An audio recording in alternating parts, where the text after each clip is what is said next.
What you're seeing is the scandalous birthplace of modern nightlife. Inside Montmartre's Moulin Rouge, dancers kicked their legs to impossible heights, flashing petticoats that made Parisian society gasp. This wasn't just entertainment, it was rebellion in motion, where working-class women became the city's most notorious stars. December 1944. These Italian Alpini troops trudged through frozen mountains during Operation Winter Storm, fighting a war most of Italy had already abandoned. Loyal to Mussolini's dying regime, they faced partisan ambushes in every valley.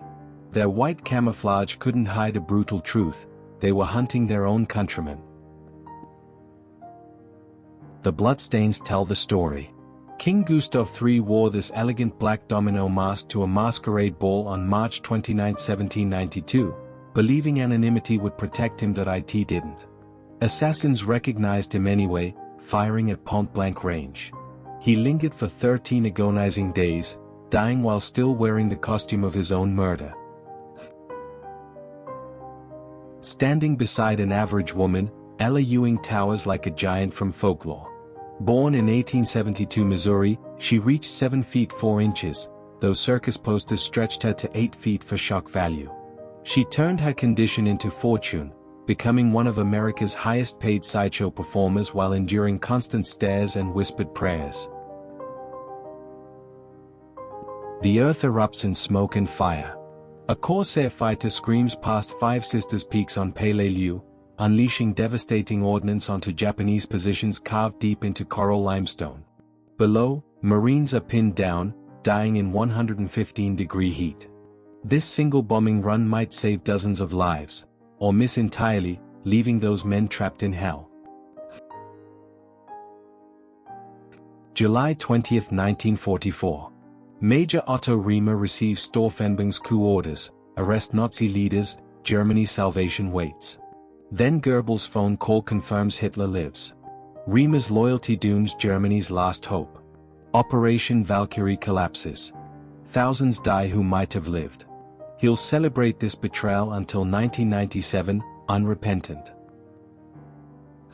Three kings of different eras collide: Astaire's grace, Sinatra's swagger, Presley's rebellion. Between them spans American entertainment's evolution, big band crooning to rock revolution. They'll never share a stage like this again. Egos massive, respect mutual, generations bridged. This handshake connects jazz age to Woodstock.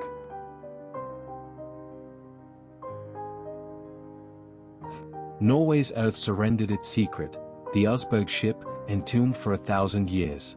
This 9th century Viking vessel carried 2 women into the afterlife, one possibly a queen. Every carved dragon head, every plank whispers Norse sagas. Death became their preservation. Mud's embrace kept their voyage immortal. Charles Sollier's camera devours time itself. His albumin process requires minutes of frozen stillness. Pedestrians vanish mid-step, carriages dissolve into ghosts. Paris becomes a city abandoned by living souls. The Seine flows phantom still. Technology accidentally creates apocalypse. Notre Dame towering over emptiness, haunting and impossibly beautiful. Okinawa, 1945. American Marines capture Japan's final desperation made flesh. Schoolboys given rifles, fed propaganda, told death beat surrender.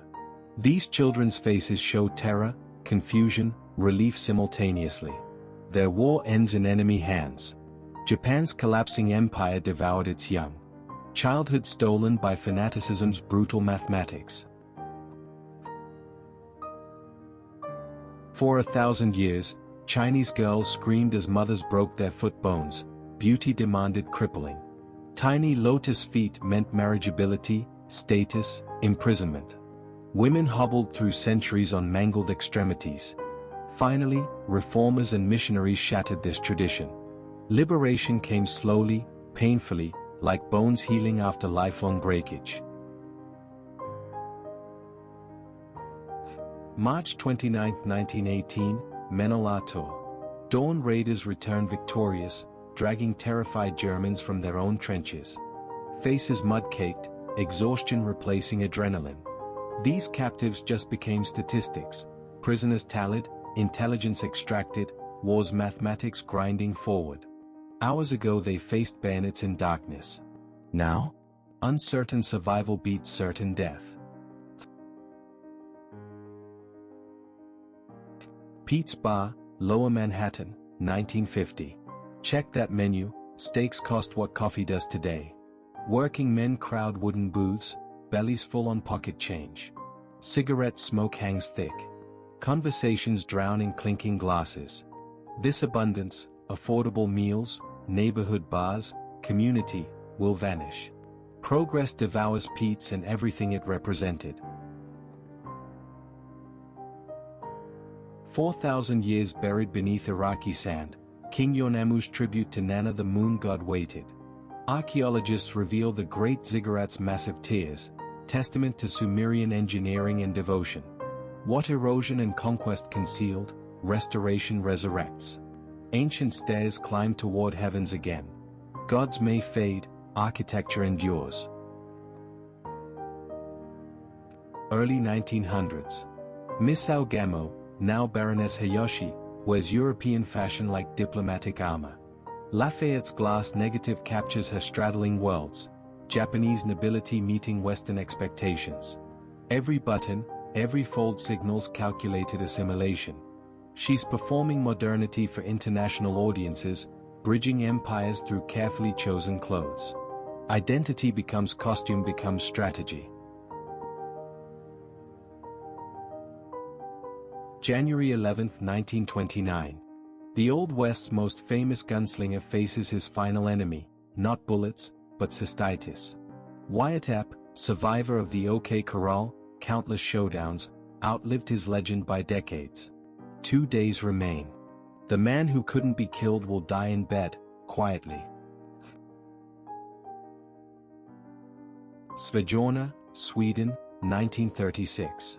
A craftsman repairs Viking voices crying across a millennium. Toll and Tawny raised these monuments. The runestones cracked threaten to silence their names forever. His careful hands preserve grief carved in stone, parents mourning children, lovers remembering loss. Ancient sorrow demands modern mercy. 1930s. Curtis Iokea still wears his royal uniform, 40 years after America stole Hawaii sovereignty. Once he spoke for kings in foreign courts. Now he's a relic, stubbornly dressed in overthrown glory. That young diplomat's face haunts this elder's eyes. He refuses to forget what was stolen. Washington, D.C., 1942. Little ballerinas stretch at the bar while their fathers fight overseas. War rages across 2 oceans, yet here pirouettes continue, tutus twirl, childhood persists stubbornly. These girls practice grace amid global violence. Their mothers teach resilience through routine, even when the world burns, beauty matters. Ryazan, 1990. These Soviet schoolgirls pose, unaware the USSR has months left. Their uniforms, their certainty, their entire world system, collapsing invisibly. Next year brings chaos, borders redrawn, rubles worthless, futures erased. They are smiling at history's edge, about to fall into something unimaginable and terrifying. San Francisco, August 1945. Japan surrendered. These sailors drank until the world spun, kissed strangers, screamed joy into night air. Now they are collapsed on pavement, victory's aftermath looks like defeat. The war that defined their youth just ended. Tomorrow brings hangovers and peacetime's strange, uncertain future.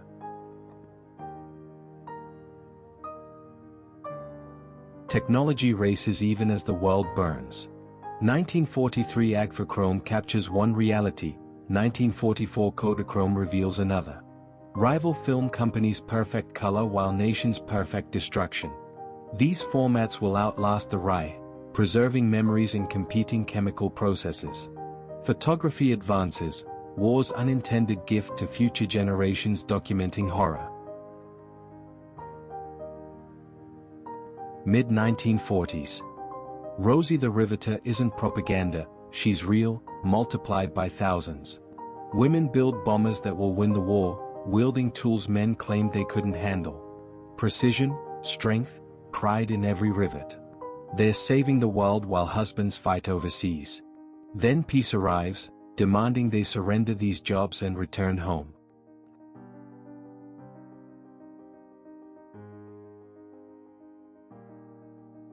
Paris, 1922. Marchesa Luisa Casati arrives as light incarnate, Bach's design made flesh by House of Worth.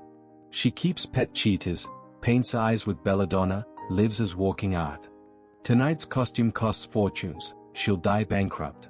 Excess personified dazzles high society one magnificent, unsustainable night at a time. Ballet meets the Wild West impossibly. Italy's peerless Giuseppina Molacci marries cowboy Texas Giacomo Hundro. She traded La Scala for frontier stages, pirouettes for gunfights. Together with Buffalo Bill, they invented the stage western, high culture colliding with rough mythology. America's entertainment was born from their unlikely romance.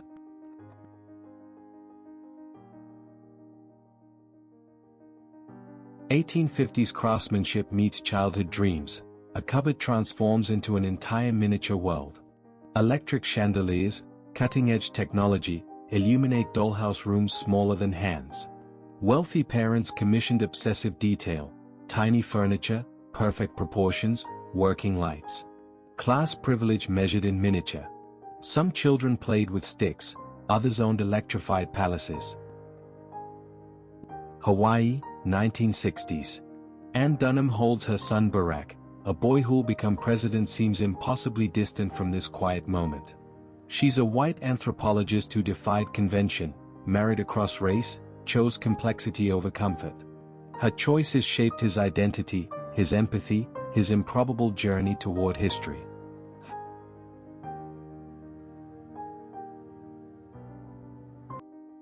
Life magazine captures Marlon Brando before Streetcar explodes him into legend.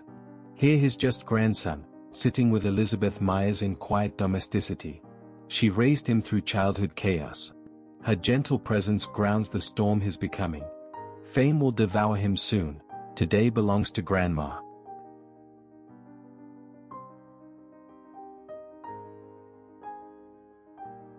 January 3, 1961. Idaho Falls reactor roars to life catastrophically. 3 operators die instantly, impaled by debris, irradiated beyond recognition. America's atomic dream reveals its nightmare. Their bodies remain so radioactive that burial requires lead-lined coffins. Nuclear energy's promise collides violently with human fragility. Progress demands blood sacrifice.